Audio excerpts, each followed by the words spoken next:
wabarakatuh. Coba mohon di feedback Bapak Ibu, Abang Kakak semuanya di kolom chat apakah suara saya sudah masuk dan terdengar jelas. Tulis di kolom komentar. Masuk ya. Alhamdulillah. Baik, kita masih ada 4 menit lagi untuk prepare. Saya ngajak ke teman-teman semuanya, jadi ngajinya jangan sendiri. Sore hari ini ngabuburit bareng UAS, jangan sendirian nontonnya, kalau bisa bareng-bareng gitu ya.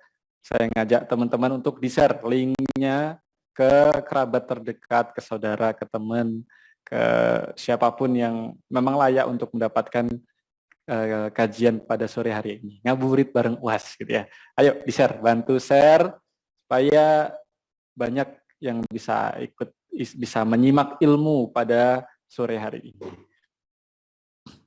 Dan Abang Kakak juga kecipratan pahala gitu. Kebagian pahala, mandala ala khair falahu mislu ajrin fa'ilihi. Barang siapa yang menunjukkan suatu kebaikan, maka ia akan mendapatkan kebaikan sebagaimana orang yang mengerjakan.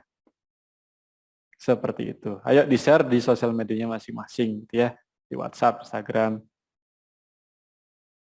Suara saya jelas ya.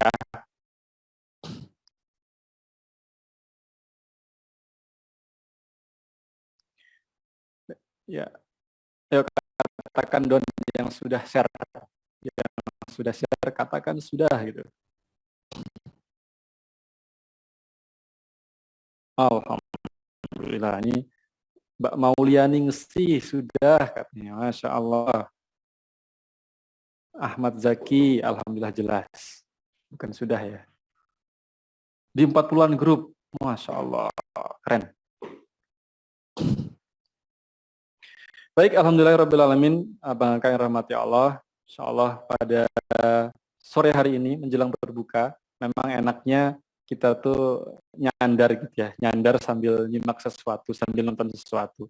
Supaya tontonannya tuh lebih bermakna, lebih bermanfaat, makanya kami mempersembahkan sebuah kajian eksklusif gitu ya, ngabuburit bareng UAS. Jadi supaya tontonannya tuh lebih berkualitas dan kalau nonton berpahala, karena bermajelis itu juga salah satu anjuran sunnah gitu ya. Kita tarbiyah, cari ilmu, supaya sore hari kita lebih bermakna, lebih kaya akan ilmu. Yuk kita ikutin ngabuburit bareng UAS ya, ngabuburit bareng UAS pada sore hari ini. Insya Allah akan rutin kita laksanakan tiap hari Selasa jam 16.00. Ayo pesertanya masih berapa ini? Masih 200-an. Kita live di 2 platform, pertama YouTube dan kedua Zoom.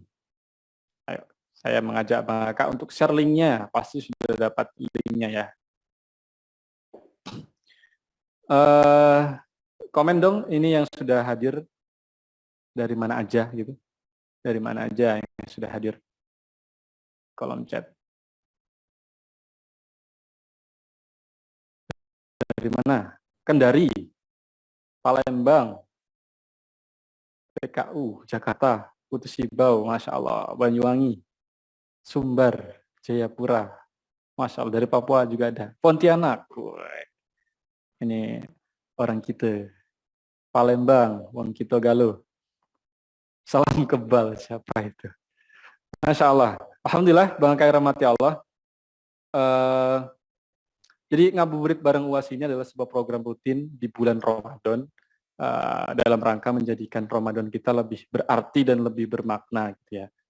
Tontonan ya mungkin kalau kita sore hari ini kan biasanya kondisinya lemes gitu ya, lemes, enaknya tuh nyender, scrolling apa yang bisa di scrolling, daripada scrolling yang nggak jelas, mending kita ikut ngabuburit bareng UAS. Banyak ilmu yang akan kita dapatkan.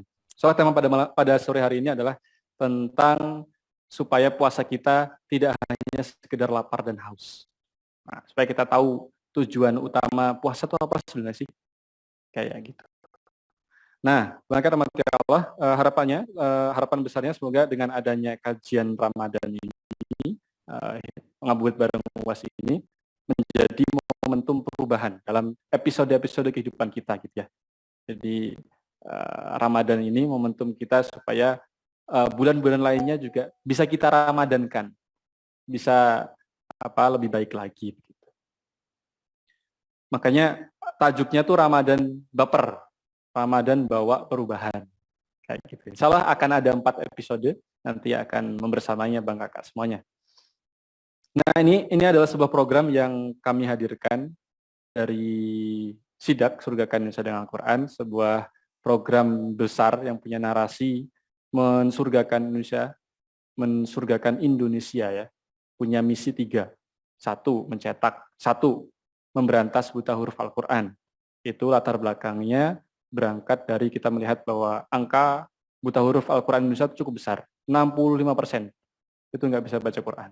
Yang kedua, misi yang kedua itu mencetak 23 juta penghafal Al-Quran. Yang ketiga, kita punya misi yaitu membangun 6.236 rumah Quran dan 114 kawasan. Nah, kita sadar bahwa untuk mewujudkan 2 misi di atas itu butuh fasilitas ya. Butuh fasilitas dan infrastruktur yang memadai. Dan angka-angka tadi itu kita ambil dari identitas Quran. 114 itu surat dalam Quran. 6.236 rumah Quran itu ayat, jumlah ayat. Nah, termasuk juga dengan hari ini rumah-rumah Quran, sudah sekian rumah Quran kita bangun.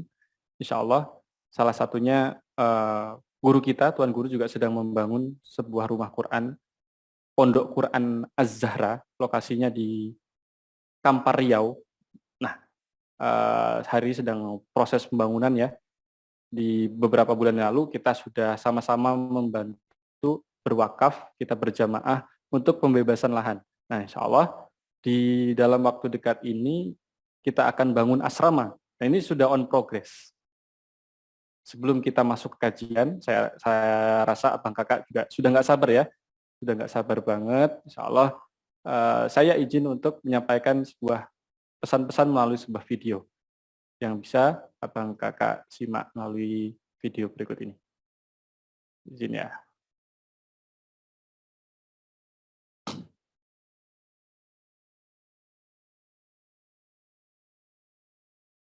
Assalamualaikum warahmatullahi wabarakatuh.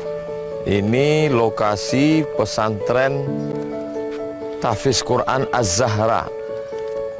Di dalamnya insya Allah akan ada masjid, ada asrama, ada kelas, ada rumah guru.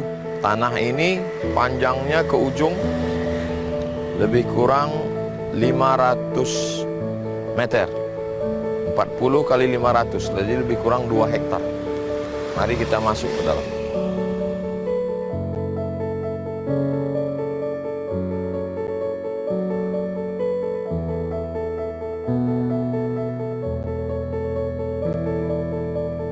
Assalamualaikum warahmatullahi wabarakatuh. Ini adalah bangunan asrama. Jadi di tanah panjang ini yang pertama kita bangun asrama. 4 lantai, 1 lantainya 9 kamar, kali 4 jadi lebih kurang 36 kamar untuk menampung para santri penghafal Quran. Saya mengajak kepada jamaah dimanapun berada, mari support pembangunan asrama pesantren Tahfiz Quran Az-Zahra. Lokasinya di Rimbo Panjang, Kabupaten Kampar, Provinsi Riau. Ma'akal tafa'afnaita, uang yang dibelikan ke makanan busuk. Wa ma labista fa'ablaita, yang dibelikan ke pakaian lapuk. Wa ma tasaddaqta fa'amdaita, yang diwakafkan. Kalau kita bukan penghafal Quran, kita bukan ustazah-ustad, kita dapat pahala penghafal Quran karena anak-anak akan tidur, belajar, menghafal, mengulangi hafalan, dan mereka akan menjadi ustazah penghafal Quran. Pahalanya mengalir untuk kita semua. Kita hadiahkan pahalanya untuk almarhumah orang tua menjadi amal jariah insya Allah. Berkah selalu, sukses. Assalamualaikum warahmatullahi wabarakatuh.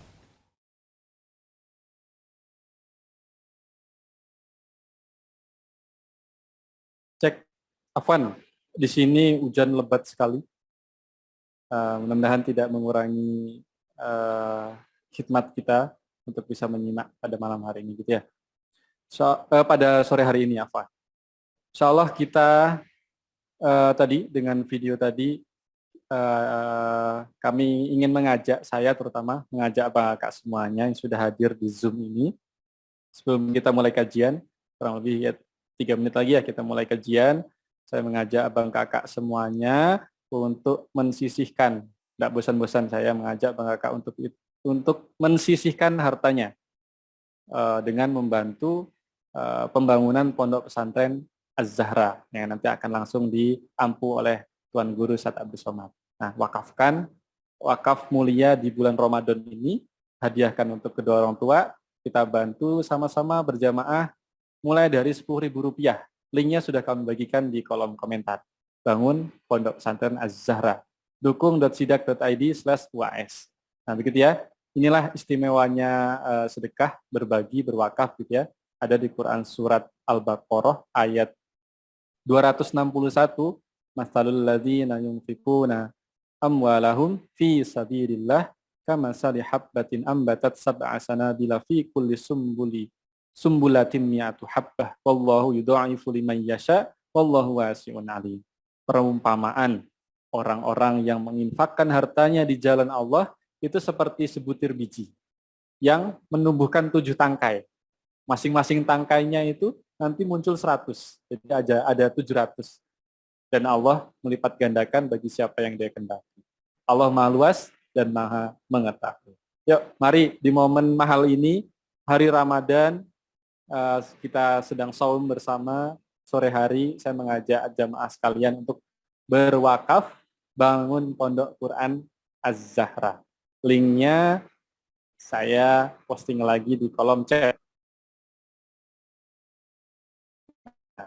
Bahkan masih ada waktu 2 menit, saya mengajak kepada Bang Kakak, kalau misalkan berat masih belum bisa, saya menghimbau Abang Kakak ikut mengajak saudara, sanak, kerabat gitu ya, untuk ikut berwakaf di sini.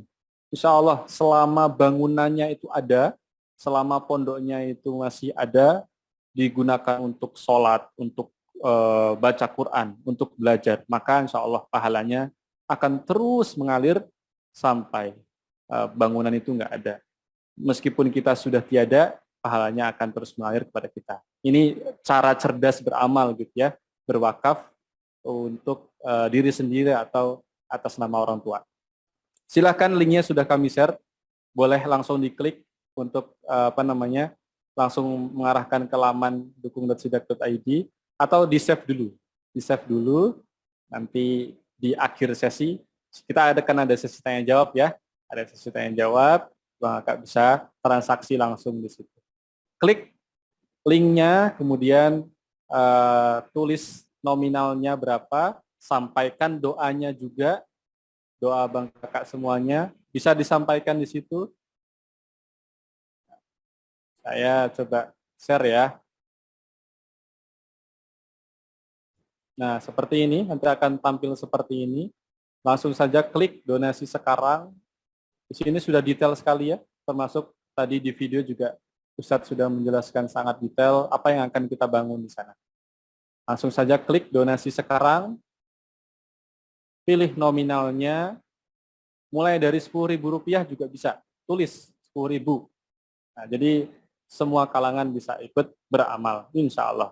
Misalnya saya pilih 500.000, gunakan metode transfer BSI, tulis nama lengkapnya, nomor telepon, alamat email, dan doanya juga. Kemudian kalau sudah, lanjutkan pembayaran. Gitu, Bang Kakak, Ayah Bunda semuanya, ajarakallahu fi ma'ataita, wa baraka fi ma'abqaita, wa ja'alahu tahura. Semoga yang ikut bersedekah, ikut berwakaf dengan harta yang diinfakkan tadi, yang diwakafkan tadi, Allah ganjar dengan ganjaran terbaik. Harta yang tersisa menjadi harta yang berkah, dan harta yang diinfakkan ini juga menjadi sebab Allah sucikan dosa-dosa kita. Allah bersihkan dosa-dosa kita. Amin. Allahumma amin. Baik, langsung saja saya izin buka dulu ya, Bang Kakak. Boleh komen yang sudah transaksi gitu ya. Don Bang Alvin, sudah gitu ya.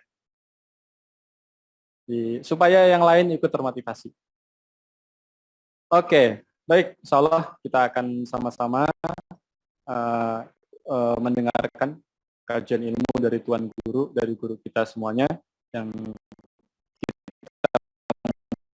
muliakan semuanya, dan basmalah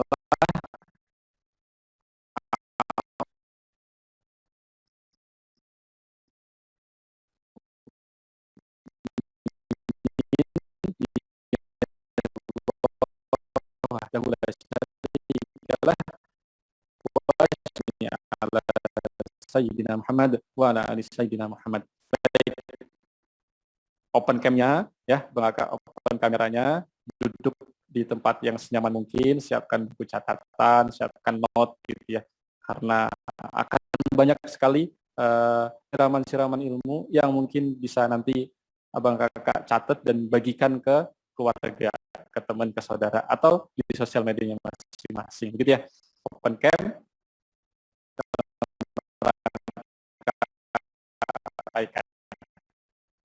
kalau di pastikan juga di niat kita tulis bahwa kita dalam rangka mencari dunia Allah. Paling tidak ada 5 niat, kata Imam Az-Zarnuji dalam buku Ta'limul Muta'alim, kitab Ta'limul Muta'alim. Pertama, niat belajar itu dalam rangka kita mencari ridhonya Allah. Yang kedua itu menghilangkan kebodohan diri, dan yang ketiga menghilangkan kebodohan orang lain suatu hari nanti. Yang keempat, ihya ad-din, dalam rangka untuk kita menghidupkan agama, dan yang kelima itu menjaga eksistensi Islam, karena Islam itu akan terjaga eksistensinya dengan kita banyak belajar, dengan kita bermajelis ilmu. Baik, langsung saja kita sama-sama simak kajian pada sore hari ini dari Pekanbaru langsung pada Tuan Guru Ustadz Abdul Somad yang kami muliakan, yang kami cintai. Tafadhol.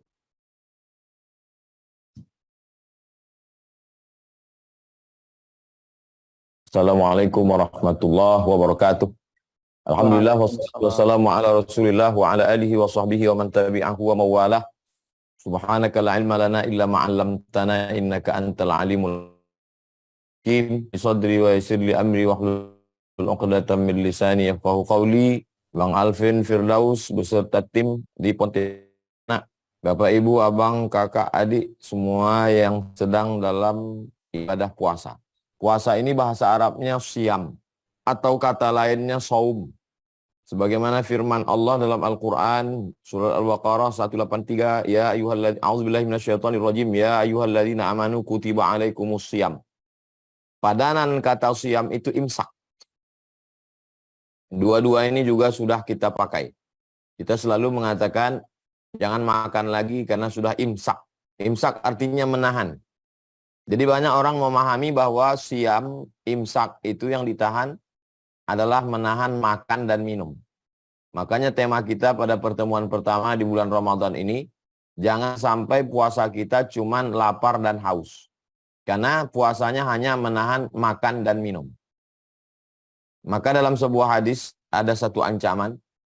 Man lam yada' qaula zur. Siapa yang tidak meninggalkan kata-kata dusta, bohong, tipu, ghibah, bicara aib orang lain, namimah, mengadu domba. Falaisa lillahi hajatun fi ayyada'a ta'amahu wa syarabahu. Maka tidak ada gunanya dia tahan makannya, dia tahan minumnya, dia tahan laparnya, dia tahan hausnya, karena Allah tidak beri balasan apa-apa. Ini yang disebut dengan puasa hampa. Kosong saja. Ibarat orang menabung di bank, setiap bulan dia menabung gajinya, setiap ada tunjangan, SPPD, keluar kota, reward, dia tabung, di akhir tahun dia lihat, ternyata kosong, tak ada apa-apa. 2 kali kecewa. Pertama hilang, yang kedua ada harapan yang sangat besar. Begitulah orang yang ketika dia berpuasa, tapi puasanya itu hanya sekedar lapar dan haus. Bagaimana supaya puasa ini tidak lapar haus? Maka ada 5 langkah. Langkah yang pertama, innamal a'malu binniyat. Segala amal itu dengan niat. Jadi bedanya orang diet dengan orang beribadah itu pada niatnya. Saudara-saudara kita yang tidak Islam, itu banyak juga yang tidak makan, tidak minum. Tapi niatnya itulah yang membedakannya. Mungkin mereka tidak makannya lebih lama. Orang yang mau kebal, itu puasanya 24 jam. Atau mungkin 3 hari, 5 hari, 7 hari. Tidak makan, tidak minum, sampai hilang ingatan, sampai dia betul-betul kerasukan setan. Karena kalau dia tetap kuat, setan tidak mau masuk. Maka dilemahkan diri itu. Dilemahkan diri dengan tidak makan, tidak minum, supaya setannya masuk. Sehingga dia memiliki kekuatan-kekuatan yang bersifat magic, bersifat magis, sihir, mengikut jin, mengikut setan. Jadi kalau cerita tidak makan, tidak minum, orang diet lebih kuat. Orang yang mau nuntut ilmu kebal lebih kuat. Orang yang mau nyari pesugihan lebih kuat. Orang yang memelihara babi ngepet lebih kuat. Untuk tidak makan, tidak minum. Dan sebelum Islam datang ke negeri ini, banyak sekali nenek moyang kita dulu yang tidak makan, tidak minum. Hanya untuk sesuatu. Maka ketika Islam datang, innamal a'malu binniyat, semuanya dengan niat. Niatnya lillahi ta'ala. Makanya tadi malam saya tausiah di salah satu masjid. Selesai sholat tarawih, Bilalnya mengajak untuk nau lis-sawum, yarhamkumullah. Wahai para jamaah, berniatlah untuk berpuasa, mudah-mudahan kamu dirahmati Allah. Nawaitu sawma ghadin an adai fardhi syahri Ramadan hadhihi sanati lillahi ta'ala. Kami berniat puasa esok hari karena Allah, lillahi ta'ala.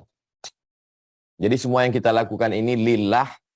Kullu amrin dzibalin, semua amal yang baik, walam yubda bi bismillah, tidak diawali dengan nama Allah, fahuwa aqta, maka amal itu putus. Walaupun nampaknya amal akhirat, tapi kalau tidak disertakan nama Allah, dia hanya tinggal di dunia. Walaupun kelihatannya amal dunia, tapi kalau disertakan nama Allah, dia menjadi amal akhirat. Makan, amal dunia. Jaga kantor, bekerja, beraktivitas, amal dunia. Tapi kalau disertakan nama Allah, bismillah, menjadi amal, bisa jadi bekal akhirat. Puasa, amal akhirat. Sholat, amal akhirat. Ngaji, amal akhirat. Tapi kalau tidak disertakan nama Allah, hanya tinggal di dunia. Begitulah hebatnya niat yang baik. Maka kita perbaiki niat. Tajdidun niyah, memperbaiki, merefresh, menyegarkan niat, supaya benar amal kita di hadapan Allah Subhanahu wa taala, bahwa puasa kita ini betul-betul karena Allah. Bahwa dengan puasa berat badan jadi turun, itu bonus. Bahwa dengan puasa gula darahnya jadi normal, dengan puasa diabetesnya sembuh, dengan puasa sakit mah akutnya jadi sehat, itu bonus dari Allah. Tapi niat utamanya adalah lillahi ta'ala, karena Allah Subhanahu wa ta'ala. Ini yang pertama. Yang kedua, bagaimana supaya puasa kita ini tidak hanya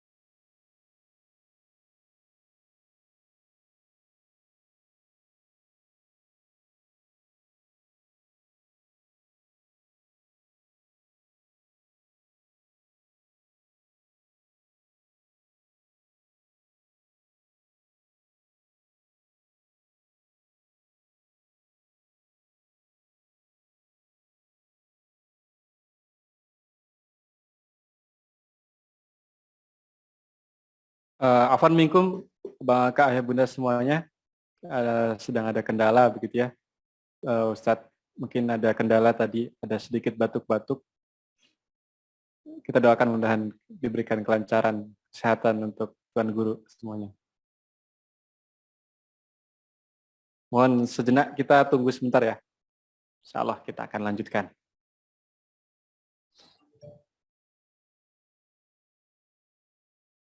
Ya, tadi poin pertama ya, agar kita tidak dalam puasa ini supaya tidak hanya sekedar lapar dan haus. Poin pertama tadi disampaikan oleh Tuan Guru adalah innamal a'malu binniyah.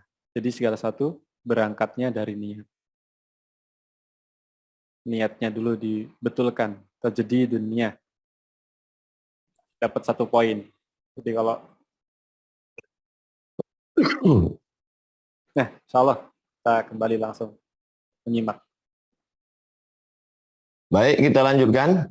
Yang kedua, ini kita sudah punya wadahnya. Nama wadahnya, nama mangkoknya, saum, siam.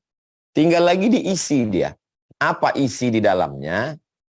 Isi di dalam siam itu adalah la'allakum tattaqun. Ada rasa takut.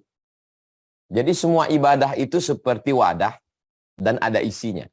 Salat, apa target tujuan dari salat? Inna sholata tanha 'anil fahsya' wal munkar. Salat mencegah dari perbuatan keji dan mungkar. Makanya kalau ada orang salat tapi maksiatnya jalan terus, ya dia hanya sekedar punya mangkok tapi isinya kosong. Betapa kecewanya kita dapat mangkok kosong. Kalau targetnya isinya, bukan targetnya mangkoknya. Maka apa isi dari puasa ini? La'allakum tattaqun. Jadi memang ada ilmu-ilmu yang dia tidak bisa hanya sekedar tahu ilmunya, tapi mesti praktek langsung. Puasa adalah menahan makan dan minum dari mulai terbit fajar sampai tenggelam matahari. Puasa ada rukunnya, ada syaratnya, ada wajibnya, ada sunatnya, ada makruhnya, ada mubahnya. Puasa dalilnya dari Quran. Ya ayyuhalladzina amanu kutiba alaikumusyamu kama kutiba alal ladzina min qablikum la'allakum tattaqun.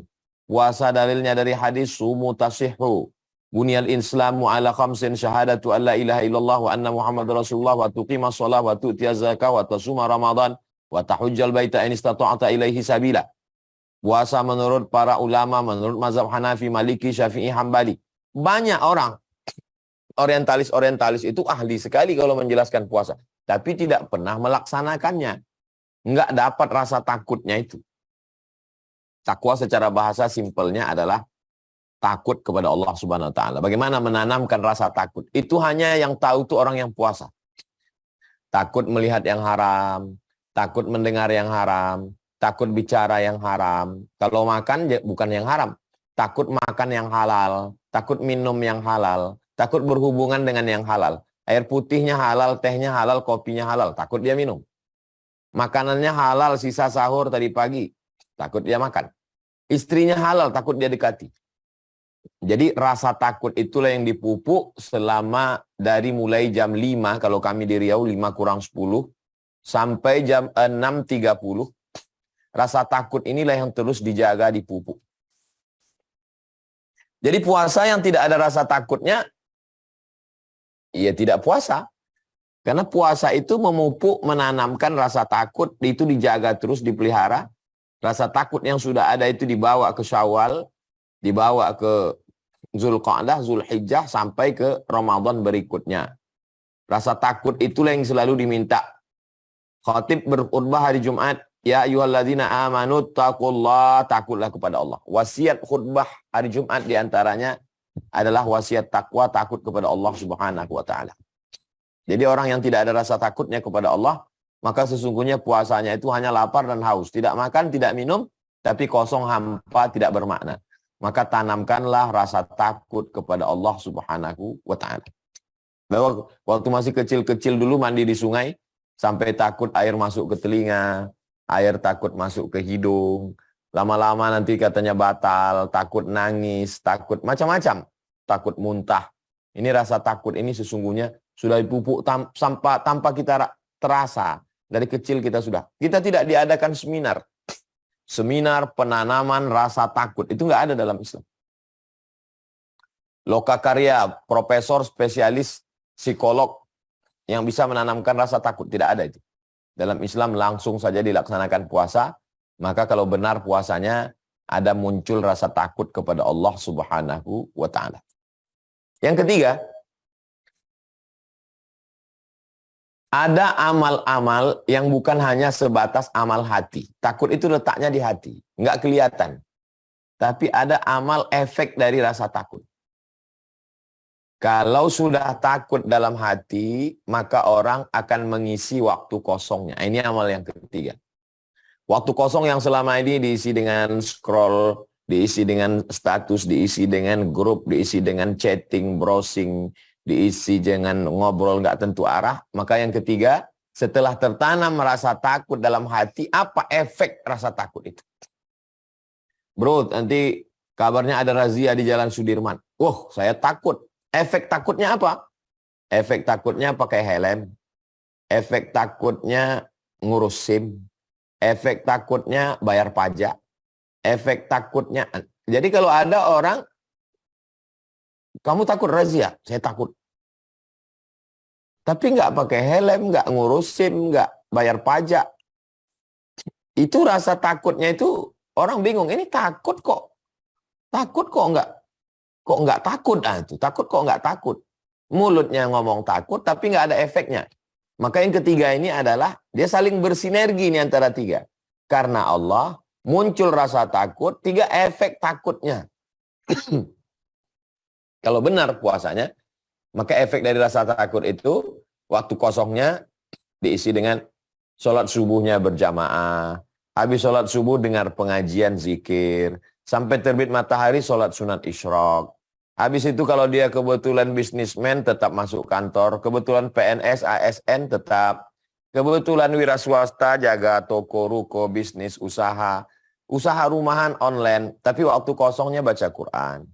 Ngejar target khatam Quran. Lalu kemudian buka pengajian. Ada pengajian tafsir, ada pengajian hadis, ada pengajian fikih. Ngaji sudah, dengar sudah.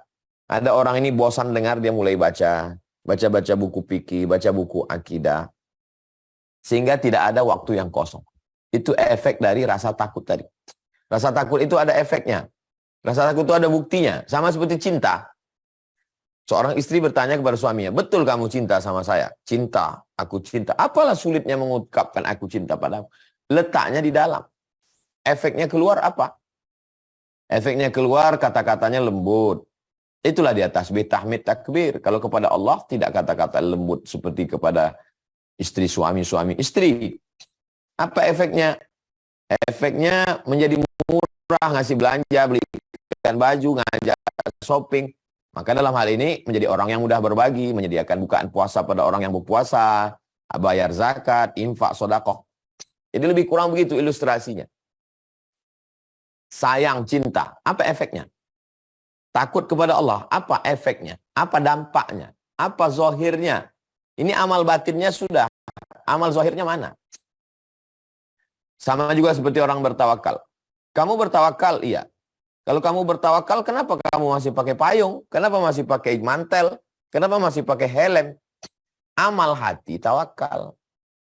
Amal batinnya tawakal. Amal zahirnya ikhtiar.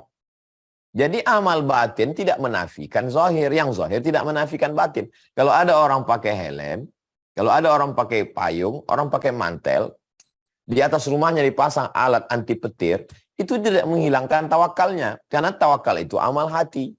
Sedangkan usaha-usaha ikhtiar ini, itu amal zahir.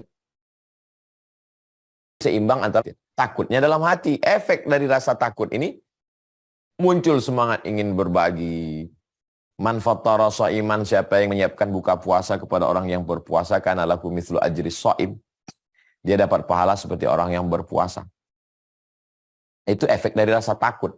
Takut kalau harta ini nanti akan dihisap, akan ditanya kamu dapatnya dari mana, dipakai kemana. Takut kalau ada tetangga fakir miskin, anak yatim yang tidak makan.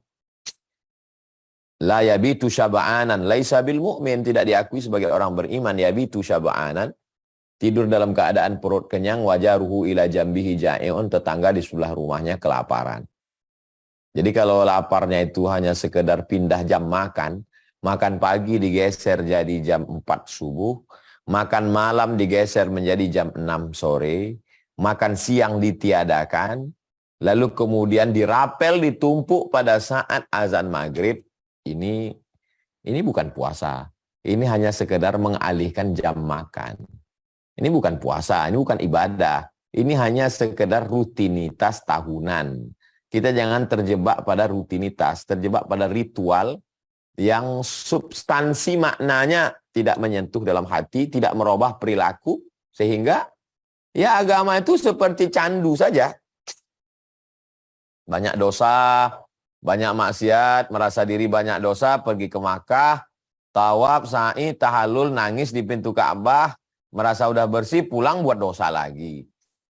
Masuk bulan puasa, tahan makan, tahan minum, merasa udah gugur dosa, nanti keluar Ramadan buat dosa lagi. Ya itulah yang menyebabkan orang jadi ateis. Lama-lama dia mikir, ini kan menipu diri sendiri nih. Puasa yang kamu lakukan itu hanya untuk, ini yang disebut dengan penikmat-penikmat agama, mabuk agama. Jadi jangan juga marah kalau ada orang komunis ngejek kamu tuh mabuk agama. Memang kenyataannya ada orang yang mabuk agama. Korupsinya jalan, perbuatan haramnya jalan, agamanya untuk menjadi pembenaran, pelipur lara. Puasa tidak begitu. Puasa ini membentuk kepribadian kita. Bagaimana mendidik rasa takut, bagaimana mendidik supaya kita menjadi orang yang suka berbagi, bagaimana mendidik supaya menjadi seorang muslim yang on time, tepat waktu, menjadi amat sangat disiplin. Jadi kalau ada orang mengatakan orang Islam ini orang yang sangat tidak disiplin, terlambat. Lihat di bulan puasa dia sangat disiplin. Tidak ada orang Islam yang terlambat buka puasa, itu nggak ada. Tidak ada orang Islam yang kelewatan makan sahur, itu nggak ada. Ini membuktikan bahwa umat Islam itu amat sangat disiplin di bulan Ramadan. Niat karena Allah, muncul rasa takut, efek dari rasa takut tidak ada waktu yang sia-sia, berisi bermakna. Yang keempat, ada perubahan. Apa yang berubah setelah Ramadan? Dulu orangnya tidur, tidak sholat subuh. Setelah puasa, sholat subuh nggak tinggal karena makan sahur. Dulu orangnya nggak pernah ke masjid. Setelah puasa, rajin ke masjid. Subuh ke masjid, duha ke masjid, zuhur ke masjid, asar ke masjid, maghrib ke masjid, isya ke masjid. Sebelum Ramadan nggak suka dengar pengajian. Kultum zuhur, kultum duha, kultum asar, kultum maghrib. Menjelang berbuka, mendengar radio, nonton YouTube. Jadi suka pengajian. Berawal dari keterpaksaan, lama-lama ada ketertarikan, lama-lama jadi kebutuhan, lama-lama ketergantungan. Saya awalnya nggak suka pengajian nih Ustaz, tapi lama-lama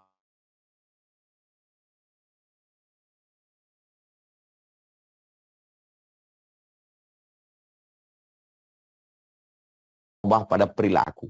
Nah, jadi memang ada beberapa fase anak tangga, berawal dari keterpaksaan, berubah menjadi suka, cinta, berubah menjadi ketergantungan, berubah menjadi kebutuhan, lalu kemudian ada perubahan diri. Yang terakhir sekali adalah, yang kelima, bagaimana menjadi orang yang sangat ikhlas. Kenapa? Karena keempat-empat tadi hancur semuanya kalau tidak ada ikhlas. Nawaitu sama qadin, karena Allah. Muncul rasa takut kepada Allah. Efek dari rasa takut, suka berbagi, baca Quran, pahalanya full, ya. Sudah berubah, ya. Tapi kalau tidak ada yang kelima ini, ikhlas, hancur. Keempat-empat ini hancur semua, sia-sia. Maka ikhlas. Puasa adalah ibadah yang paling ikhlas. Kalau haji, semua orang tahu Pak Haji mau berangkat haji. Sudah kenduri tiap tahun, belum juga berangkat haji. Rupanya selamatannya aja tiap tahun. Sholat memang nampak kelihatan, sholat ayatnya panjang, ke masjid pakai jubah, pakai sorban kelihatan. Tapi puasa tidak ada yang tahu. Puasa itu yang tahu hanya kita dengan Allah. Dan puasa kita rusak pun yang tahu cuma kita dengan Allah. Nah, ini keikhlasan. Makanya puasa itu disebut ibadah yang paling minim riaknya. As-sawmu li wa ana ajzi bihi. Puasa kamu itu untukku, kata Allah. Allah menisbatkan puasa kepada dirinya bukan karena Allah butuh puasa. Allah nggak perlu puasa kita. Wa huwal ghaniyul hamid. Allah maha kaya. Allah maha terpuji. Allah nggak perlu puasa kita. Lalu kenapa dinisbatkan puasa itu kepada Allah? Menurut Imam An-Nawawi dalam kitab Al-Minhaj Syarah Sahih Muslim Ibn Al-Hajjaj, penjelasan hadis dalam Sahih Muslim, karena puasa ibadah paling minim riaknya. Nggak ada yang tahu dalam hatinya kecuali Allah Subhanahu wa taala. Karena Allah muncul rasa takut. Kalau sudah karena Allah muncul rasa takut, ada efeknya. Sehingga tidak ada waktu yang kosong, menjadi berbagi, rajin bersedekah, membaca Quran, rajin ke masjid.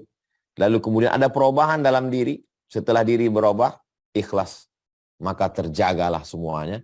Kalau bisa mampu kita wujudkan yang 5 ini, insya Allah puasa kita tidak hanya sekedar lapar dan haus, dan tidak termasuk dalam yang diancam Nabi. Man lam yada' qaula zur, siapa yang tidak meninggalkan kata-kata dusta, wal amala bihi, dan tidak meninggalkan perbuatan dusta, bohong, tipu, falaisa lillahi hajatun fi ayyada'a ta'amahu wa syarabahu, dia tinggalkan makannya, dia tinggalkan minumnya, tapi Allah tidak berikan balasan karena tidak melaksanakan puasa dengan yang sebenarnya.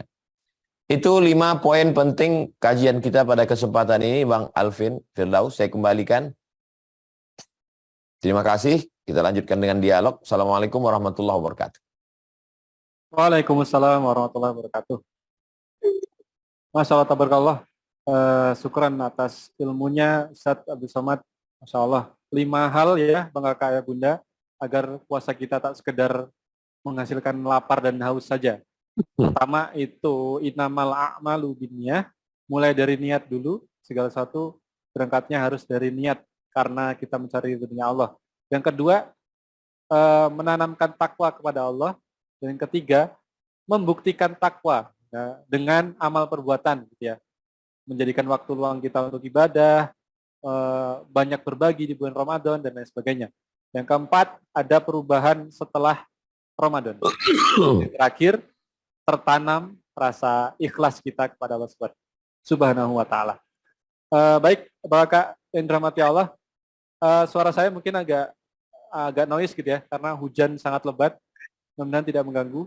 Insyaallah berikut selanjutnya kita akan masuk ke sesi berikutnya, Bang Kakak Bunda, sesi tanya jawab ya. Sesi tanya jawab ini insya Allah akan kita persilahkan kurang lebih 3-5 orang ya untuk bisa langsung bertanya kepada Tuan Guru Ustadz Abdul Somad. Nah, sebelum kita lanjut, Bang Kakak Bunda, saya izin kembali untuk menyampaikan sebuah pesan-pesan melalui sebuah video.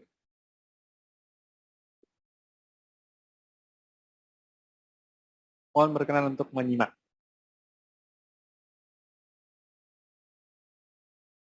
Assalamualaikum warahmatullahi wabarakatuh. Ini lokasi pesantren Tahfiz Quran Az-Zahra. Di dalamnya insya Allah akan ada masjid, ada asrama, ada kelas, ada rumah guru. Tanah ini panjangnya ke ujung lebih kurang 500 meter. 40 kali 500, jadi lebih kurang 2 hektar. Mari kita masuk ke dalam.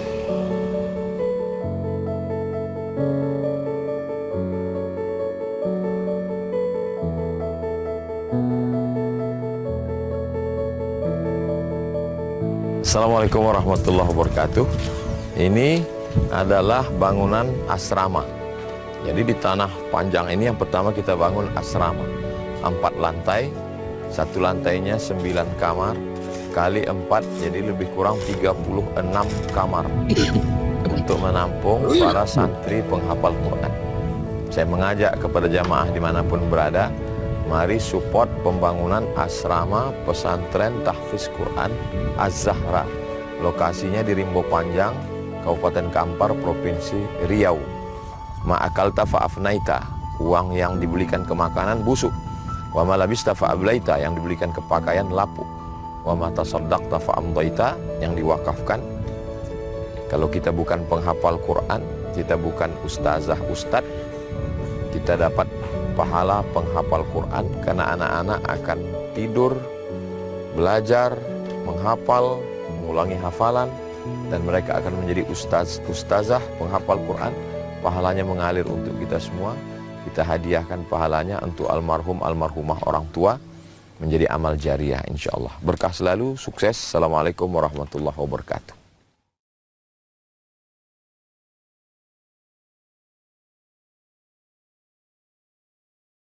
Baik, cek.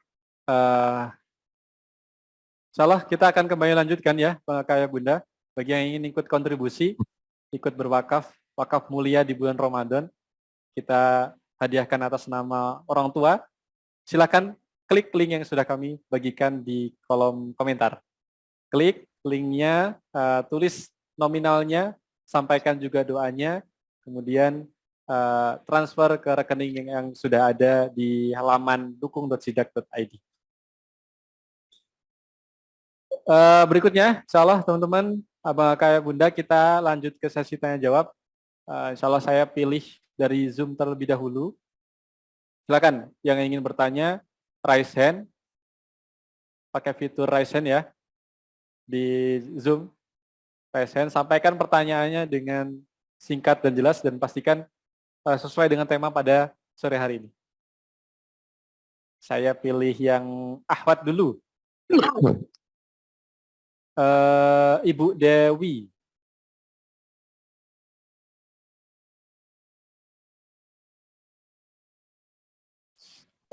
Silakan Ibu. Assalamualaikum Pak Ustaz. Waalaikumsalam warahmatullahi wabarakatuh. Pak Ustaz, saya mau bertanya. Kan Pak Ustaz, saya masih punya, alhamdulillah masih punya orang tua 2 Pak Ustaz. Tetapi bapakku tidak ada kerja. Recording in progress. Bapakku itu Pak Ustaz, bapakku nggak ada kerjanya Pak Ustaz. Terus saya masih punya adik-adik, masih kecil Pak Ustaz, masih ada 2 orang. Ceritanya saya kayak tulang punggung untuk mereka Pak Ustaz. Tapi kenapa Pak Ustaz semakin saya membahagiakan orang tua aku Pak Ustaz, semakin banyak ujian-ujianku Pak Ustaz. Tidak henti-henti ujian datang.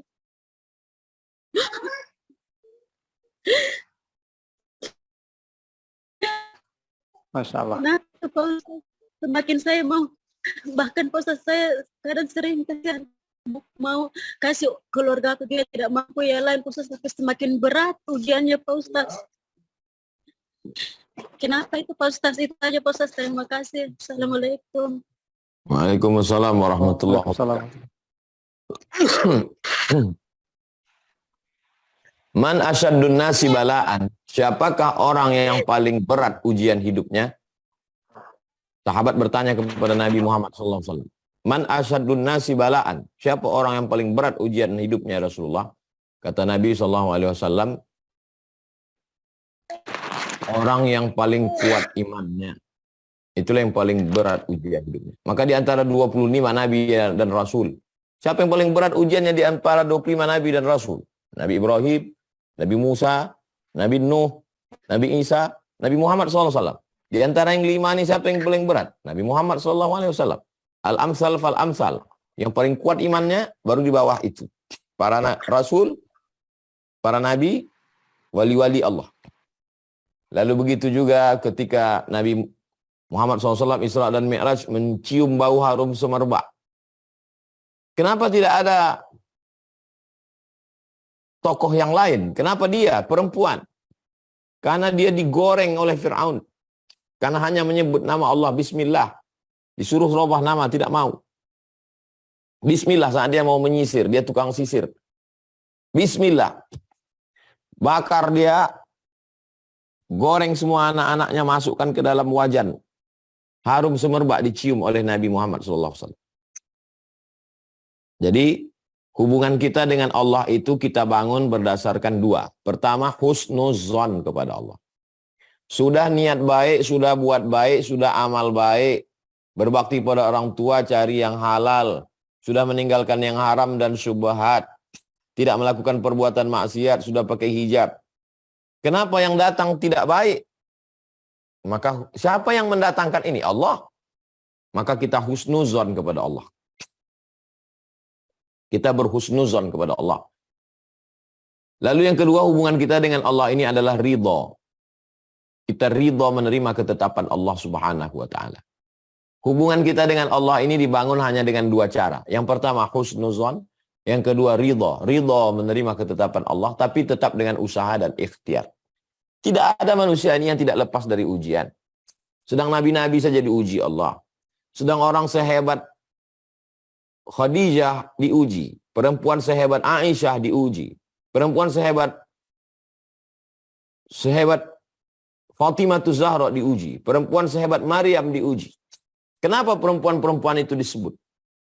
Kenapa ada Aminah? Kenapa ada Khadijah? Kenapa ada Fatimah? Kenapa ada disebut Maryam? Kenapa disebut Asia? Mereka disebut dalam sejarah bukan karena cantiknya. Mereka disebut bukan karena kayanya. Mereka disebut karena ujian hidupnya. Bagaimana Asia?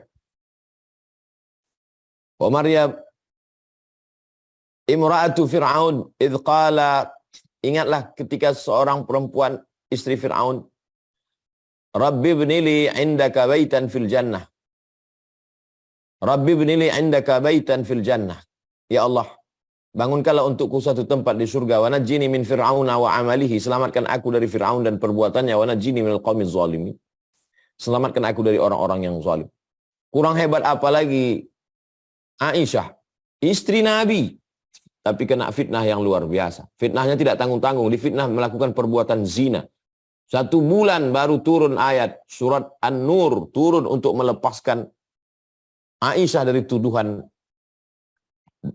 perbuatan zina. Nggak tanggung-tanggung itu. Istri Nabi itu. Bukan manusia biasa. Nah, jadi tidak ada cara lain kecuali wasta'inu bis-sabri was-shalah, banyak-banyak sabar, menahan diri, menahan hati, menahan pikiran, was-shalah, banyak-banyak sholat. Sholat sunat wudu, sholat sunat taubat, sholat sunat tahajud. Karena kalau diperturutkan kita akan melawan takdir, akan mencaci maki, akan kenapa aku? Kenapa? Aku kan sudah baik. Muncul rasa aku kan sudah baik. Aku sudah berbakti pada orang tua, aku sudah hijrah, aku sudah taubat, aku sudah ngaji, kenapa datang begini? Itu sama kita dengan iblis, melawan Allah Subhanahu wa taala, tidak ridho kepada Allah. Iblis itu dosanya bukan karena minum khamar. Iblis itu dosanya bukan berzina. Iblis itu dosanya tidak ridho menerima ketetapan Allah Subhanahu wa taala. Enggak ridho dia menerima keputusan Allah untuk disuruh bersujud kepada Adam. Aba wastakbara, dia menolak dan merasa dirinya lebih besar. Siapa kita? Jadi mungkin ketika saya yang terkena musibah itu saya pun tidak kuat. Makanya ketika saya terkena musibah, yang menasehati saya mungkin adalah Bang Alvin. Ketika jamaah yang kena, yang menasehati saya, maka bunyi ayatnya watawasau bil haq, watawasau bis sabr. Saling menasehati dalam kebenaran, saling menasehati dalam kesabaran. Demikian Bang Alvin. Masya Allah, tabarakallah. Mudah-mudahan dengan mendengarkan nasihat-nasihat tadi, Ibu Dewi lebih tenang ya, lebih Allah mudahkan menghadapi ujian-ujian yang ada. Insya Allah. Baik, berikutnya kita ke penanya selanjutnya. Ahwat 2, Ikhwan 2 ya. Silakan raise hand dengan fitur di Zoom. Pak Darwin Syah Putra.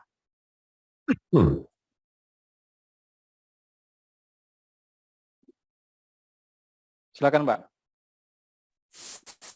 Baik, terima kasih. Assalamualaikum Ustadz. Waalaikumsalam warahmatullahi Pak Darwin. Nah, kita dari Brastagi Ustadz, Kabupaten Karo. Ponakannya Pak Ilham gitu Ustadz. Ada masalah yang mau saya tanya, Ustadz. Masalah hukum tentang sholat tahajud.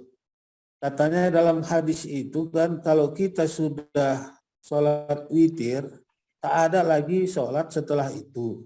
Kita sholat tarawih dilanjut dengan witir, berarti kan sholat tahajud kita tak boleh lagi. Gimana itu? Kira-kira Ustaz. Nah, itu yang saya tanyakan Ustaz. Assalamualaikum warahmatullahi wabarakatuh. Waalaikumsalam warahmatullahi wabarakatuh.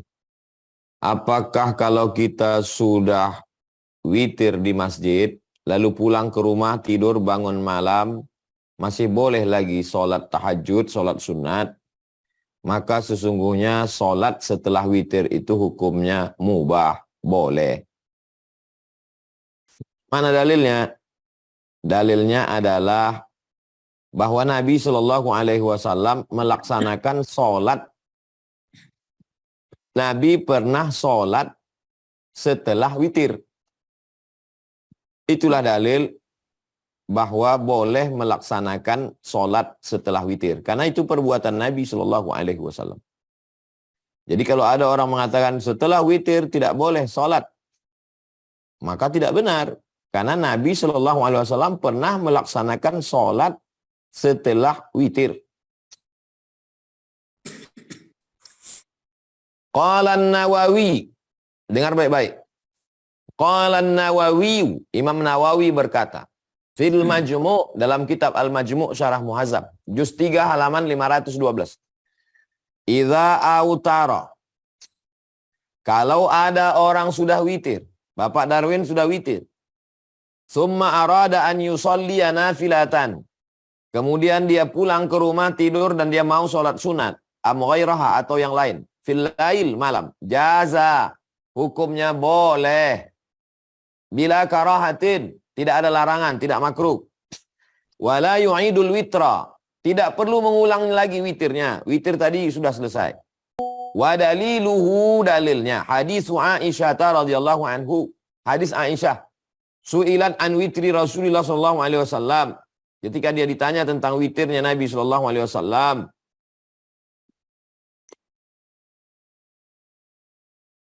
qalat, Aisyah berkata, kunna na'uddu lahu siwakahu, kunna nu'iddu lahu siwakahu, kami menyiapkan siwak Nabi. Jadi disiapkannya siwak Nabi, wa tuhurahu, disiapkan air bersucinya, fa yab'atsullahu ma syaa an yab'atsahu minal lail. Lalu kemudian Nabi sallallahu alaihi wasallam melaksanakan aktivitas malam, fayatasawwaku, lalu setelah tidur, setelah itu Nabi pun bersiwak setelah beribadah, wa yatawadda, Nabi berwudu, wa yusalli 9 raka'atin, Nabi salat 9 rakaat, salat witir. La yajlisu fihinna illa fis saminah. Fayadhkurullaha wa yumajjiduhu wa yad'uhu. Setelah 8 rakaat Nabi berzikir, mengagungkan Allah, berdoa. Summa yanhadu. Kemudian Nabi bangkit, wa la yusallim, dia tidak mengucapkan salam. Summa yaqumu, Nabi tegak, fayusalli at-tasi'ah, Nabi salat rakaat yang ke-9. Summa yaq'udu, kemudian Nabi duduk, fayadhkurullah, Nabi berzikir, wa yumajjiduhu wa yad'uhu. Tsumma yusallimu tasliman, kemudian Nabi mengucapkan salam di rakaat yang ke-9. Assalamualaikum warahmatullahi, assalamualaikum warahmatullahi, yasma'una, kami mendengar dia mengucapkan salam. Tsumma yusalli rak'ataini ba'da ma yusallim wa huwa qa'idun, kemudian setelah itu Nabi salat lagi 2 rakaat. Hadis riwayat Muslim. Itulah dalil boleh salat sunat setelah witir. Saya sudah jawab, saya bacakan pendapat ulama, saya bacakan dalilnya, kitabnya lengkap. Demikian. Pak David, demikian Bang Alvin. Masya Allah, tabarakallah. Mudah-mudahan terjawab Pak Win. Insya Allah kita langsung saja. Ya, langsung saja kita ke penanya berikutnya. Kita lanjut ke Akhwat. Akhwat dari Ibu.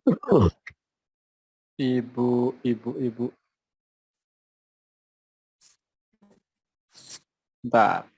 Silahkan pakai fitur raise hand, angkat tangan.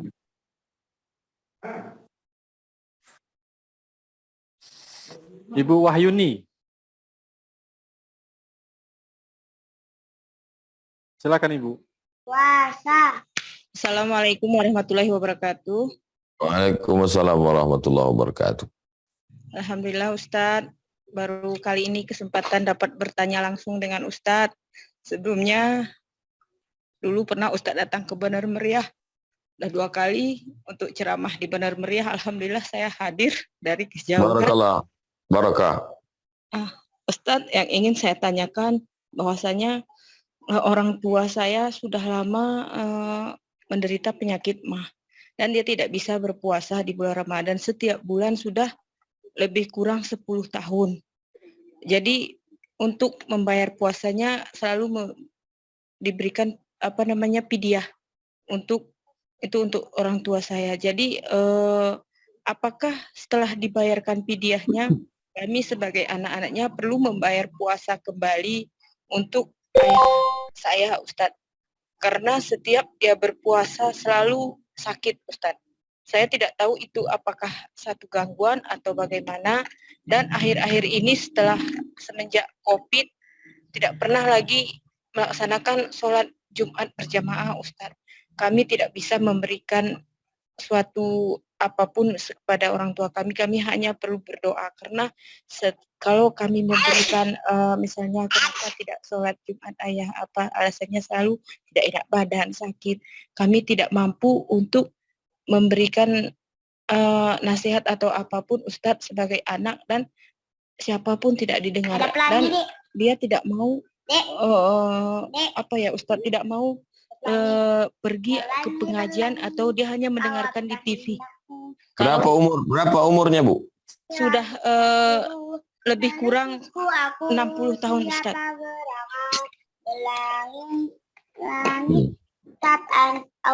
Saya sedih Ustadz sebagai anak, karena saya dapat mimpi juga bahwa saya bertemu dengan Ustadz di dalam mimpi. Saya minta Ustadz mendoakan saya dan orang tua saya. Doa khusus Ustadz hanya mendoakan umumnya untuk saya Ustadz. Setelah itu saya ketemu FB ada hijrah bersama UAS. Setelah seminggu saya mimpi Ustadz. Saya sangat termasuk di dalam grup hijrah bersama UAS ini Ustadz. Insyaallah. Terima kasih Ustadz. Bagaimana solusinya untuk kami selaku anak agar orang tua kami mendapat. Baik. Ya, saya paham. Orang yang sakitnya akut tidak mungkin sembuh di luar Ramadan. Ramadan sakit, di Syawal sakit, Zulqa'dah sakit, Zulhijjah sakit. Di antaranya orang yang buah pinggangnya sudah dicabut, atau mah akut, atau diabetes akut, atau sakit yang tidak tahu sebabnya, pokoknya dia tak bisa puasa lagi. Maka dia masuk dalam kategori wa'alal ladzina yutiqunahu, bagi yang tak sanggup karena tua renta atau karena sakit akut, fidyatun ta'amu miskin, dia hanya membayar fidyah. Berapa fidyahnya? Nih, berdasarkan SK Ketua Basnas nomor 7 tahun 2023 tentang zakat fitrah dan fidyah untuk wilayah ibu kota DKI Jakarta Raya dan sekitarnya, ditetapkan bahwa nilai fidyah untuk bentuk uang 60.000 per hari, per jiwa, per satu orang. Biasanya tidak jauh beda itu dengan Basnas yang lain, walaupun lain daerah lain kebutuhannya. Tapi kalau mengikut standar Jakarta, nanti tolong tanya berapa di Benar Meriah, di Aceh, Nangro Aceh Darussalam, saya berkisar antara 50 sampai 60.000. Bayarkanlah satu hari itu, berarti kalau satu bulannya 6 kali 3, 24, 2.400.000. Maka anak-anaknya tidak wajib lagi mengqadha'kan puasanya. Ini secara fikihnya. Tentang sholat Jumat. Man tarakal jumu'ata salasa marratin. Siapa yang meninggalkan sholat Jumat 3 kali berturut-turut. Jumat ini tak sholat, Jumat ini tak sholat, Jumat ini tak sholat. 3 kali berturut-turut. Tahawunan, karena menyepelekan Jumat. Taba'allahu ala qalbi. Allah mengunci hatinya. Adapun bapak sudah berumur 60 tahun. Sakit mah akut. Lalu kemudian dia tidak sanggup sholat Jumat, maka tidak masuk dalam kategori tahawunan menyepelekan. Dia tidak masuk dalam kategori menyepelekan Jumat karena ada sebab. Dan dia sholat zuhur di rumah, maka dia tidak termasuk orang yang dikunci Allah hatinya. Siapa yang tahu hakikat? Yang tahunya Allah Subhanahu wa taala. Apakah bapak ini pura-pura sakit, tak mau puasa, tak mau sholat Jumat? Wallahu a'lam bishawab. Nahnu nahkumu bizawahir. Kita hanya melihat zahirnya. Wallahu yatawallas sarair. Yang tahu rahasianya hanya Allah Subhanahu wa taala. Di Aceh banyak abu, abi, tengku, alim ulama, buya. Maka undanglah mereka pengajian ke rumah. Dikemas dalam acara pengajian berbuka puasa bersama. Acara iktikaf bersama di masjid. Kalau bapak belum bisa ke masjid, dibuat acaranya buka bersama di rumah. Dibuat acaranya arisan keluarga. Dibuat nama acaranya halal bihalal di rumah. Undang ustadz untuk berbicara bahwa hidup kita ini adalah hadiah dari Allah, mesti diisi dengan amal soleh. Walaupun kita tua, kita tetap. Nah, jadi memang orang tua ini balik kita macam menjaga anak kecil lagi. Masalah pikun ini tak bisa lihat umur. Ada orang umurnya 80 tak pikun. Ada saya jumpa di Palembang orang umur 80 tak pikun. Di Medan saya jumpa orang umur 80 tak pikun. Di Pontianak saya jumpa orang umur 90 tak pikun. Tapi ada orang umur 50 pikun. Nah itu jadi Tak bisa saya menetapkan apa sebetulnya penyakit memang betul zahir. Kita tak pula boleh menduduh su'uzon ya ayyuhalladzina amanu ijtanibu katsiran minaz-zon. Jangan kamu buruk sangka. Tapi kita berdoa kepada Allah, tetap usaha. Anak-anak berkumpul bersama, buat arisan keluarga, acara buka bersama, undang ustadz, ceramah. Mau tak mau, bapak pasti hadir duduk mendengar ceramah di situ. Dibuat acara halal lebih halal, ceramah. Arisan bulanan, ceramah, pengajian. Tak bisa kita menasihati orang tua. Kita mesti pakai mulut orang lain. Mulut abi, mulut abu, mulut tengku, mulut abati, mulut abuya. Minta mereka menyampaikan nasihat. Dan ada satu yang lebih hebat lagi. Doa, doa silahul mu'min. Doa senjatanya orang beriman. Semua anak-anak ini berdoa tiap malam. Sholat sunat wudu, sholat sunat taubat, sholat sunat tahajud, sholat sunat hajat. Di sujud yang terakhir, ya Allah, sehatkan orang tua kami, bukakan pintu hidayah, bukakan pintu hatinya untuk beribadah. Itulah lagi usaha kita berbakti kepada orang tua. Mudah-mudahan Allah membukakan pintu hati kita semua menjadi anak berbakti. Dan orang tua kita yang belum disentuh hidayah, mudah-mudahan dibukakan Allah pintu hidayahnya dengan barokah bulan Ramadan ini. Demikian Ibu, demikian Bang Alvin. Baik, alhamdulillahirrahmanirrahim. Terima kasih Ustadz, Masya Allah. Kita lanjut ke penanya terakhir ya dari Ikhwan. Ini terakhir. Ikhwan silakan raise hand. Tatang Taryana. Silakan. Kita gantian ya yang sudah pernah bertanya untuk berbesar hati untuk ngasih ke yang lain. Assalamualaikum warahmatullahi wabarakatuh. Waalaikumsalam. Insyaallah tabarakallah.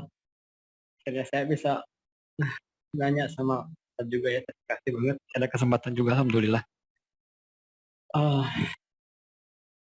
Seperti ini, saja. Saya pertama mungkin minta doanya dulu untuk saya mungkin ya.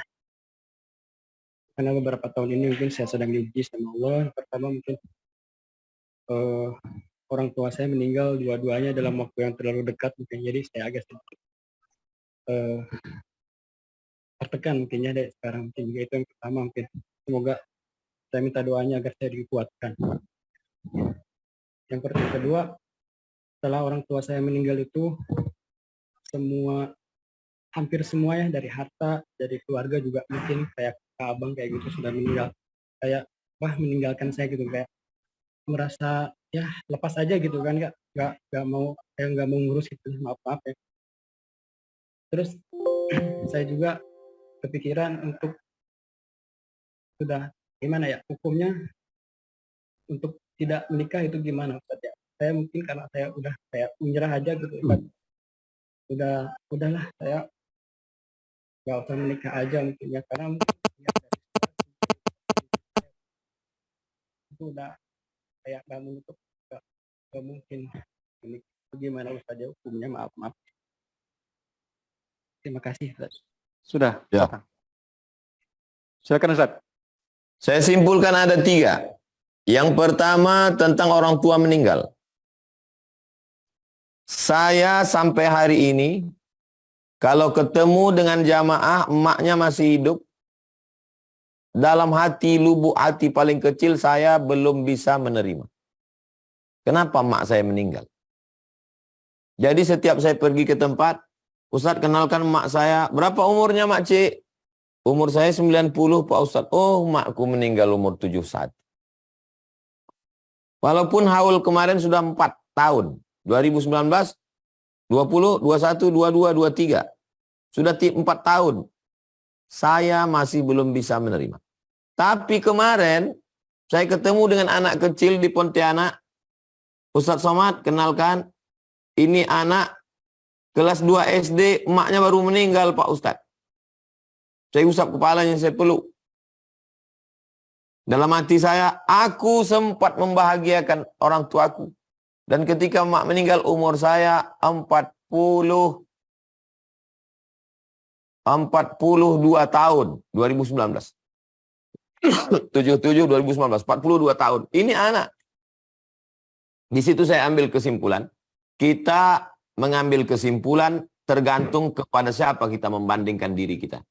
Kalau saya bandingkan diri saya dengan jamaah yang emaknya masih hidup umur 90, Kenapa makku meninggal umur 70?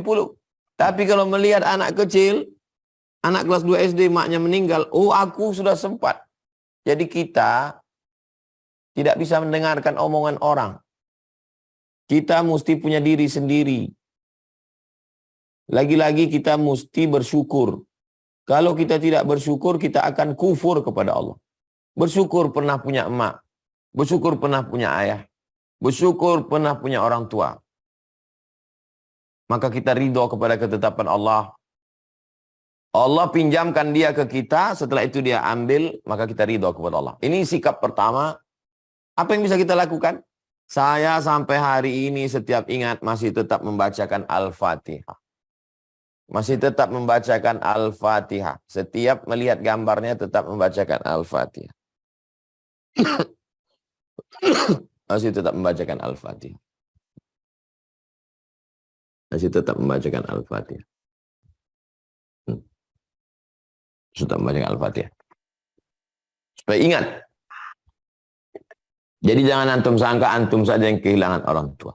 Ini yang pertama. Yang kedua, bagaimana sikap kita terhadap saudara-saudara kita terhadap kita. Tak usah dipikirkan. Saya tak pernah memikirkan bagaimana sikap saudara saya kepada saya, jamaah kepada saya. Tak, bukan urusan saya. Yang penting saya baik ke saudara saya baik ke keluarga saya berbuat baik karena Allah nyuruh saya buat baik. Masalah mereka itu tanggung jawab dia. Kepala kita ini terlalu kecil untuk memikirkan perbuatan orang lain. Kenapa saudara saya nggak begini? Kenapa tetangga saya nggak begini? Kenapa jamaah nggak begini? Saya nggak pernah pikirkan.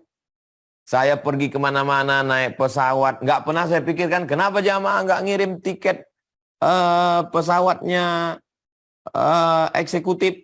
Kenapa saya nggak dikasih hotel? Nggak pernah saya pikir, nggak pernah saya tanya. Itu urusan dia sama Allah. Yang penting saya urus urusan saya. Tuba liman syaghalahu aibuhu an uyubin nas. Berbahagialah orang yang sibuk memikirkan hubungan dia dengan Allah sehingga dia tidak sempat memikirkan orang lain. Saya nggak sempat mikir orang lain. Yang ada di kepala saya ini bagaimana anak-anak tahfiz bisa jalan.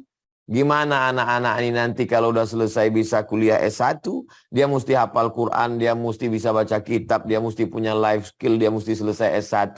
Habis itu dia mesti buat rumah Quran, 2000 anak tahfiz Quran supaya dapat amal jariah. Jadi porsi kepala kita ini jangan diisi dengan memikirkan kenapa saudara saya nggak peduli ke saya, kenapa, oh capek kita. Ini yang kedua. Yang ketiga, masalah menikah. Faman raghiba an sunnati falaisa minni. Siapa yang tidak menikah tidak diakui sebagai umat Nabi Muhammad sallallahu alaihi wasallam. Antum masih muda, ganteng. Kenapa terlintas di pikiran untuk tidak menikah? Berapa banyak jamaah ini kalau udah ngumpul-kumpul ceritanya masalah kawin lagi. Bisa-bisanya antum nggak mau nikah. Maka antum hubungi Bang Alvin Firdaus. Siap. Banyak dia punya stok jamaah yang perlu menikah supaya dijumpakan. Saya dulu kasih tahu ke Bang Alvin, kita tidak mau komunitas hijrah bersama Ustadz Somad hanya sekedar ngaji selesai. La salam wala kalam. Yang punya usaha cuci mobil, kebetulan satu kota, oh tahu. Akhirnya dia menjadi bersilaturahim. Yang punya usaha kuliner, oh tahu akhirnya bersilaturahim bisnis. Bisnis is bisnis. Bukan berarti kalau udah satu pengajian gratis. Ini nggak betul. Assalamualaikum Ustadz Al-Nob, saya mau coating mobil. Ada nggak jamaah kita yang punya usaha coating? Alhamdulillah ada Ustadz Somad. Coating. Ustadz katanya nggak usah dibayar. Kalau nggak dibayar, berarti saya nggak mau lagi punya urusan bisnis. Bukan berarti antara Ustadz dengan jamaah lalu nggak bayar. Nggak. Ini nggak betul nih Ustadz. Ini kejadiannya pekan lalu. Walaupun kita jamaah, walaupun kita punya hubungan baik, maksud kita ini supaya uangnya beredar di antara kita. Bukan maksudnya supaya gratis. Bukan maksudnya supaya nawar sampai orang nggak punya untung. Bukan itu maksudnya. Supaya uang ini berputar di antara kita. Jangan sampai uang ini ke tempat orang yang nggak sholat. Kalau perlu orang yang nggak sholat itu tarik ke kita menjadi orang yang sholat, menjadi orang yang baik. Nah, jadi hubungan kita, mana yang punya usaha kuliner, mana yang punya usaha ekspor impor, mana yang belum menikah. Nah, ini bertambah tanggung jawab Bang Alvin. Masuk ini Mas Tatang, ATM. AA Tatang menyapa. Nah, masuk supaya jangan sampai halal bihalal ini sunnah hukumnya menikah bulan Syawal. Bulan Syawal ini sebelum akhir bulan Syawal Mas Tatang ini mesti menikah nih Bang Alvin. Tanggung jawab Bang Alvin ini. Ustaz. Ya. Masya Allah, tabarakallah. Alhamdulillahirrahmanirrahim. Bang Kakak semuanya, mudah-mudahan terjawab ya. Ya. Mas Tatang terinspirasi juga dengan nasihat dari Tuan Guru. Insya Allah, kenapa grup itu kita buka sebenarnya untuk interaksi kita semuanya ya. Silakan kalau ada pertanyaan-pertanyaan disampaikan gitu Bang Kakak semuanya. Grup Hijrah Bersama Was itu ada 6 grup. Masing-masing grup itu ada 800 sampai 1000. Jadi silahkan tanyakan apa yang bisa kami bantu gitu. Insya Allah kita fasilitasi. Baik, salat tabarakallah sudah jam 17 lewat 12. Insya Allah kita cukupkan sampai di sini, Bang Kakak Bunda semuanya. Mudah-mudahan Allah berikan kebermanfaatan, Allah berikan pemahaman kita atas ilmu-ilmu yang sudah disampaikan oleh Tuan Guru. Terakhir, Ustadz, untuk supaya Allah berikan keberkahan pada sore hari ini, mohon berkenan untuk memimpin doa pada sore hari ini. Astaghfirullahalazim, astaghfirullahalazim, astaghfirullahalazim, alladzi la ilaha illa huwal hayyul qayyum wa atubu ilaih. A'udzu billahi minasyaitonir rajim. Bismillahirrahmanirrahim. Hamdan yuwafi ni'amahu wa yukafi'u mazidah. Ya Rabbana lakal hamdu kama yanbaghi li jalali wajhikal karimi wa 'azimi sultanik. Allahumma shalli ala sayidina Muhammad wa ala ali sayidina Muhammad. Ya Rabbi bil Mustafa balligh maqasidana waghfir lana ma madha ya wasi'al karami. Ya qadiyal hajat, engkau yang menunaikan segala hajat. Iqdi hajatina, tunaikan segala hajat-hajat kami ya Allah. Hajat keluarga kami, hajat jamaah kami. Hajat yang baik-baik tunaikan dengan secepatnya, dengan sebaiknya menurut engkau ya Allah. Ya Rafi'ad darajat, engkau yang mengangkat derajat, angkat derajat kami, angkat derajat bersama Rasulullah sallallahu alaihi wasallam. Ya Farijal Ham, ya Kashifal Gham, farij kurubana. Tidak ada yang dapat menyingkapkan segala kesulitan, tidak ada yang dapat menghilangkan segala musibah kecuali engkau. Berikan kami kesabaran menerima apa yang kau titipkan pada kami supaya kami mendapatkan pahala sabar. Waj'alna radina liqada'ik, jadikan kami orang-orang yang ridha menerima takdirmu ya Allah. Waj'alna minas sabirin, jadikan kami orang yang sabar. Waj'alna minar radin, jadikan kami orang yang ridha. Waj'alna minal ladzina yastami'una al-qaula fayattabi'una ahsanah, jadikan kami orang yang mendengarkan ucapan yang baik, mengiringinya dengan yang baik. Allahumma hdina, berikan kami hidayah. Wahdi bina, berikan ayah kami, berikan ibu kami hidayah. Berikan saudara kami, tetangga kami, kawan kami, sahabat kami yang belum dapat hidayah. Wahdi bina, berikan mereka hidayah melalui kami, supaya kami dapat pahala amal jariahnya. Waj'alna sababan liman ihtada, jadikan kami menjadi sebab asbab turunnya hidayah itu ya Allah. La tuzigh qulubana, jangan palingkan hati kami ba'da idh hadaitana, setelah kau berikan hidayah kepada kami.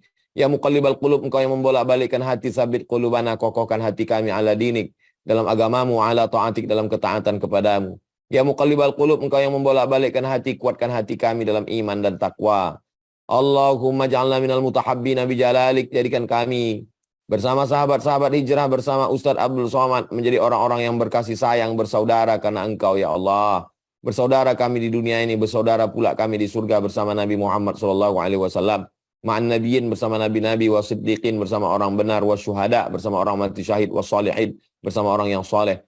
Taqabbal minna salatana, terima salat kami, wasiyamana, puasa kami.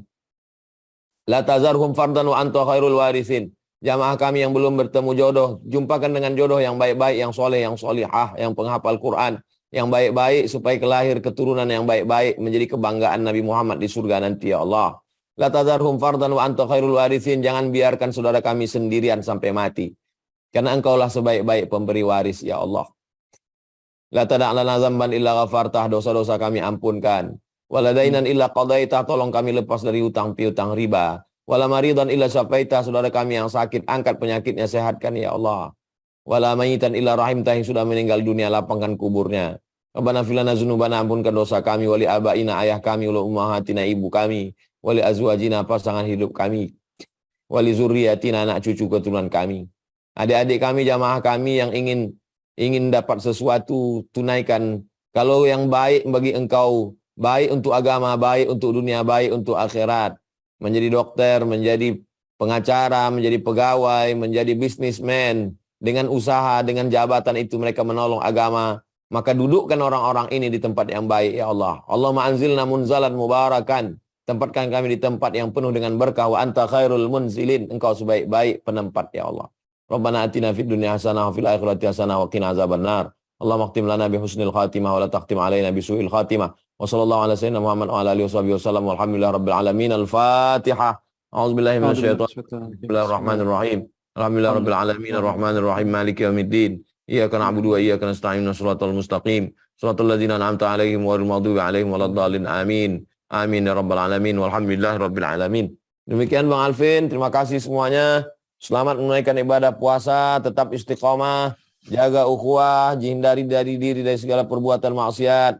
Mudah-mudahan Bang Alvin beserta seluruh tim sehat walafiat, selalu diberikan Allah kekuatan. Amin ya Allah. Ikan Bang Alvin dan semua tim yang ada di Pontianak. Wassalamualaikum warahmatullahi wabarakatuh. Waalaikumsalam warahmatullahi wabarakatuh. Alhamdulillahirrabbilalamin. Terima kasih Bang Aka Ayah Bunda, kami ucapkan yang sudah bergabung ikut menyimak pada kajian pada sore hari ini. Kita doakan kepada Tuan Guru Ustadz Abdul Somad yang sudah bersedia berbagi ilmu kepada kita. Mudah-mudahan Allah berikan kesehatan, Allah limpahkan segala keberkahan, Allah mudahkan jalan dakwahnya. Amin Allahumma amin. 5 hal ya Bang Aka Ayah Bunda, kita simpulkan kajian pada sore hari ini tentang agar puasa kita tak hanya sekedar lapar dan haus. Yang pertama apa tadi? Niat. Innamal a'malu binniyah, segala sesuatu berangkatnya dari niat. Yang kedua, tanamkan rasa takwa, takut kepada Allah. Yang ketiga, buktikan takwa itu dengan amal ibadah, dengan amal perbuatan. Banyak-banyak baca Quran di bulan Ramadan, banyak bersedekah di bulan Ramadan, banyak berbagi. Yang keempat, Ramadan ini menjadi momentum untuk perubahan. Harus berubah setelah Ramadan ini. Yang keempat, yang kelima adalah ikhlas. Ikhlas hanya karena Allah Subhanahu wa taala. Terima kasih Bang Aka Ayah Bunda, saya Alvin Firdaus. Mohon maaf jika dalam membawakan acara pada sore hari ini di Ngabuburit bareng UAS banyak skala dan kata dalam memandu Bang Aka semuanya. Mohon maaf, banyak sekali pertanyaan-pertanyaan mungkin yang sudah dipendam oleh Bang Aka Ayah Bunda semuanya yang belum bisa terjawab ya. Insya Allah kita berjumpa lagi di pekan depan, di Selasa depan, di jam yang sama, jam 16.00. Pastikan Bang Aka Ayah Bunda catat tanggalnya, jamnya, dan ajak sanak saudara, teman, keluarga, dan lain sebagainya. Terima kasih, mari kita tutup dengan lafaz hamdalah. Alhamdulillahirabbil alamin. Doa kafaratul majlis. Subhanakallahumma wa bihamdika. Asyhadu an la ilaha illa anta astaghfiruka wa atubu ilaik. Bang Aka Ayah Bunda, terakhir saya mengajak Bang Aka Ayah Bunda di kolom komentar, yuk kita ikut bantu patungan untuk berwakaf bangun pondok pesantren Az-Zahra yang nanti akan langsung diampu oleh Tuan Guru Ustadz Abdul Somad dengan klik link yang sudah kami bagikan di kolom komentar. Terima kasih. Akhirul kalam. Assalamualaikum warahmatullahi wabarakatuh. Selamat menjalankan ibadah puasa.